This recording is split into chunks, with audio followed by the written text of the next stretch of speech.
Hey YouTubers, well, we're at week 3 on the 55-gallon project. 3 weeks ago, well tonight, 3 weeks ago, I tore the old tank down, took all the substrate out, plants, rocks, everything, and put in the new substrate. I guess I'll hit the high points real quick. The bottommost layer is the Miracle-Gro organic potting soil. On top of that is a thin layer, mixed in with, and on top of that is a thin layer of the Safety Zorb, which is it's sold as a absorbent for oil or other chemicals and stuff like that. It's basically a clay that comes from Tennessee area. Has a very high CEC value, which in layman's terms means it's very absorbent to biological chemicals. So what makes that good is that any fertilizers, whether they come from fish waste, uneaten food, chemical fertilizers added, or any of that stuff that get down in the substrate, the clay will tend to absorb, and coming from the dirt, from the organic dirt, it will tend to absorb a lot of those natural chemicals, the fertilizer chemicals, and slowly release them over time. So in a way you're kind of getting a time-released fertilizer for the plants. On top of that, I added a layer of CarBC,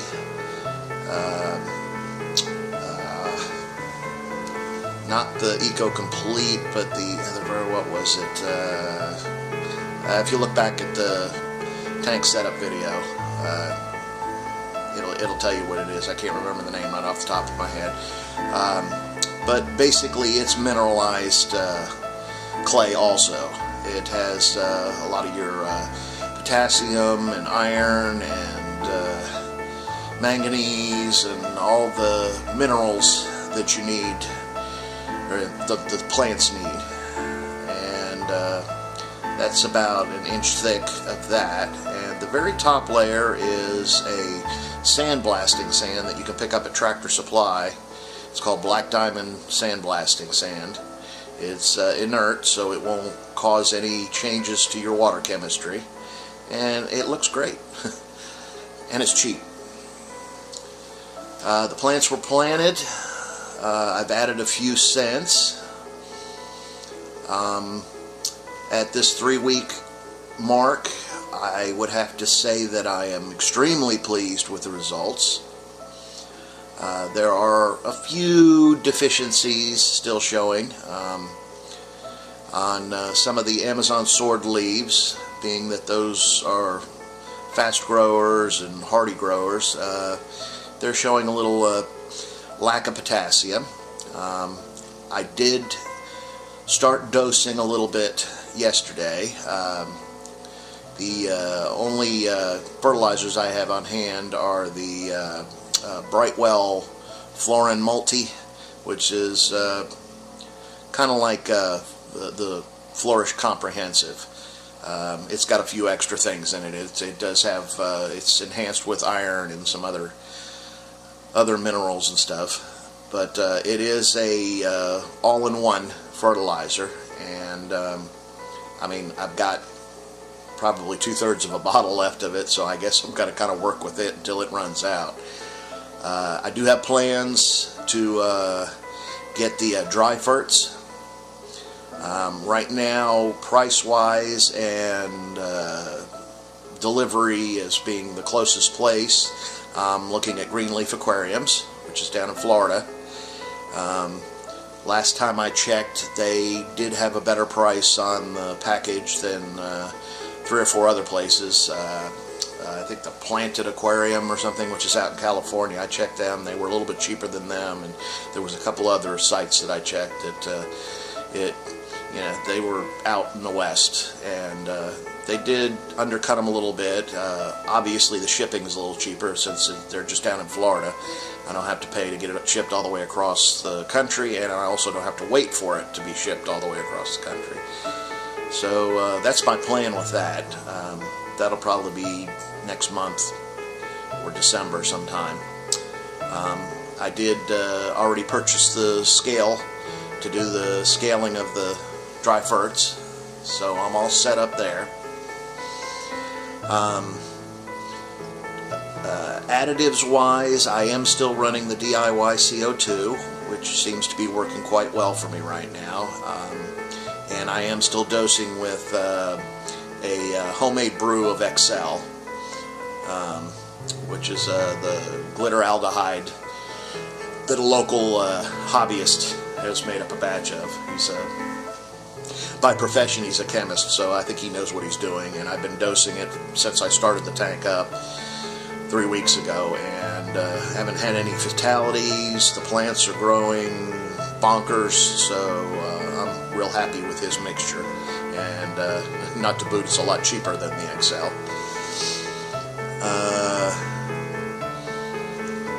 Everything's looking good. Actually, I think if I wasn't using the CO2, I think that I wouldn't have the deficiencies in the plants. I think the fact that I got the lights going good and the CO2 going, I think the plants are growing so fast that they're eating up the minerals so fast that they can't, So I think that's where the fert dosing comes in. But it's just light dosing. Right now, the only thing I have seen is the lack of potassium. Our water here in western South Carolina, which comes out of the North Carolina mountains mostly, is extremely, extremely soft. It does not register on the GH or the KH readings, either one, and I've had it professionally tested at Clemson University, and they said that there is virtually no mineral content whatsoever in our water. So therein lies why I put the Carb-C substrate in, because it's loaded with the minerals which the plants need. I do still have some C-Chem equilibrium if I want to bring the GH up a little bit, and if I remember correctly, it does have some potassium in it. So I might mix up a batch of that and maybe get the GH, draw the GH up to about 3 DH on it, or I'm not sure what that is, parts per million. I guess a little, like 125, 150, 200, somewhere in there, parts per million with the on the GH. Thinking about that. That's hasn't been done yet, but we'll see what happens there. Otherwise, like I say, I'm very, very happy with the results that I've gotten from this. I am still only running the 2 T8, T5s, HO bulbs on top, and a couple of videos ago I mentioned that I was probably going to go with another set of those. I'm still debating on that. I think the only thing that I would really achieve with that would bring some of the reds out more in the plants. I got some C-Chem Flourish Iron on order, and it should be coming in next week, and I'm gonna use a little bit of it and see how it does, and if it's able to pull the reds out, I probably will hold off on the extra set of lights. Time will tell with that, so we'll see what happens there. I guess I'll give you guys a close-up here now. Let you see the tank a little closer.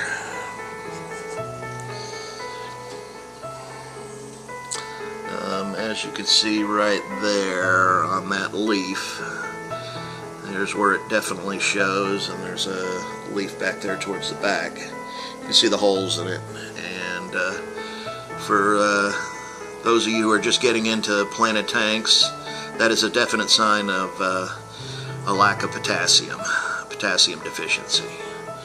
So there's your first sign for that. we're looking real good here on, this was sold to me as Crypt Parva, but the more I look through the Encyclopedia of Plants and stuff, I'm not sure if that's all Crypt Parva.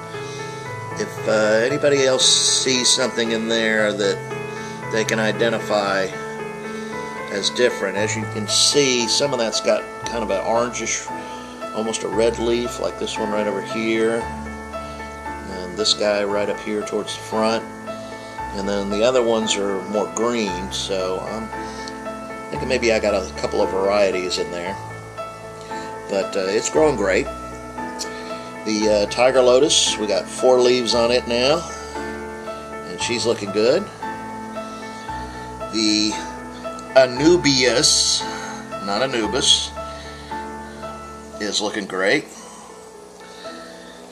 The Ammonia gracilis back there is still kind of just chugging along. It's not really growing great, it's not really dying, it's just kind of looking like it's hanging in there. Pennywort is going nuts. It's grown about, oh, I'd say it's added about 2 or 3 inches in the last week.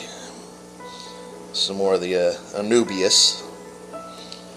Looking good, it's putting leaves on.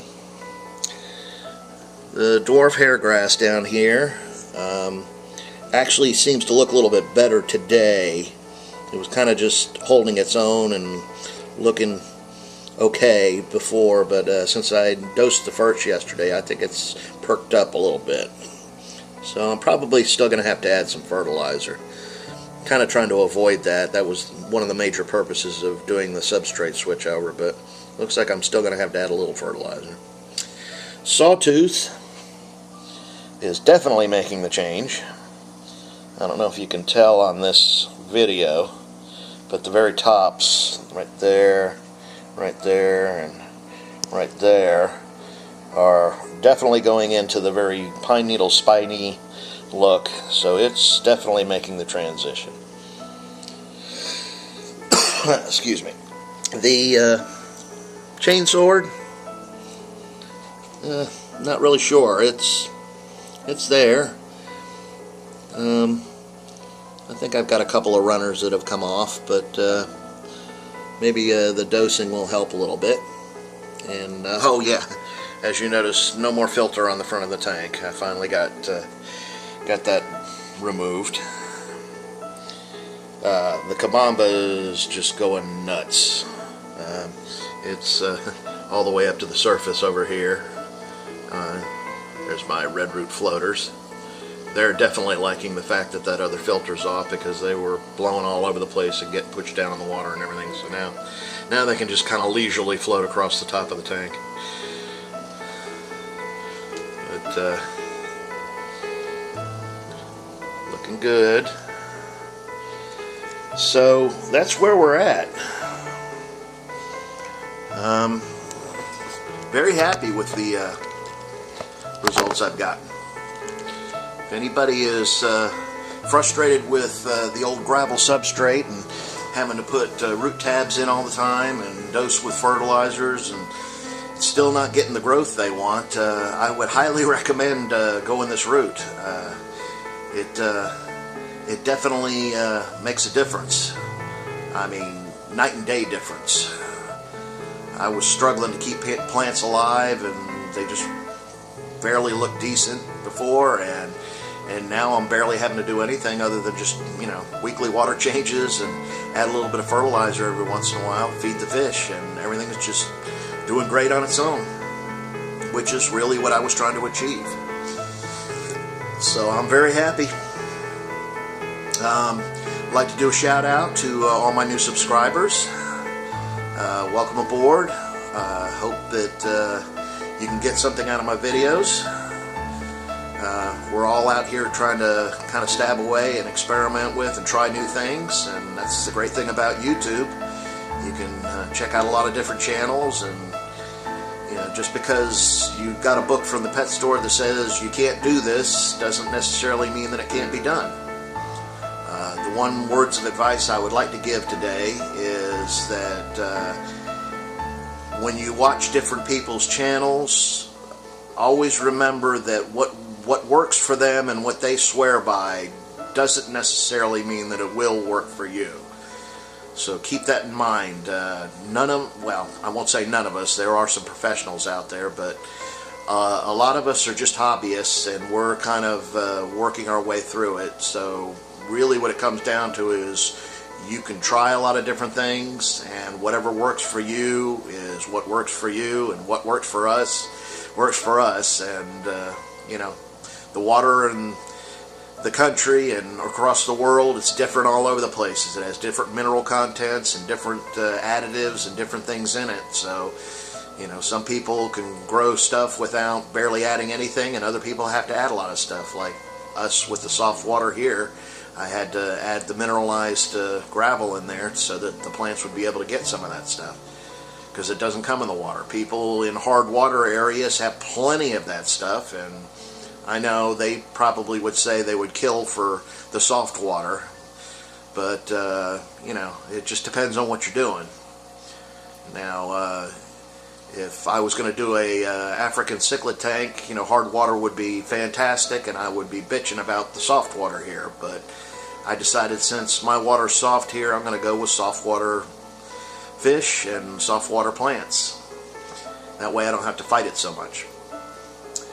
But anyways, once again, thanks to all who have subscribed, and thanks for watching, and I hope you guys can maybe gain a little knowledge out of my videos, and have a great weekend.